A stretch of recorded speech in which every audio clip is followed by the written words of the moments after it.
المكان ده احنا قررنا نفضحه، مش معروف غير لأهل منطقته، ودايما واحنا معديين بنلاقي عنده زحمة من بعد الساعة 12 بالليل، فقررنا نجربه ونعرفه للناس.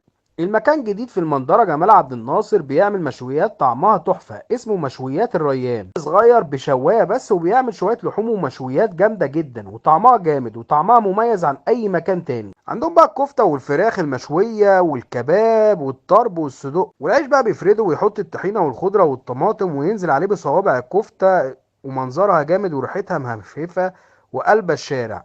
ويلف الكفتة في العيش ويرصهم على الشواية واحد ورا التاني، ويدهنهم وش الزبدة الصفرا، ويقفل عليهم عشان يتحمص على الشواية والفحم آخر جمدان. مشويات الريان بيعمل شغل فاخر، وما عندهمش ضريبة أو خدمة، والأكل كله بيطلع معاه سلطات وعيش مجانا، وأسعارهم اقتصادية، وبينفذوا عزومات وأفراح وأي حاجة سدادين فيه. مكانهم في المنظرة شارع جمال عبد الناصر أو شارع سيدي كمال، وعندهم دليفري بيوصل لأي حتة. ونشوفكم في تجربة جديدة مع المطعم جيد.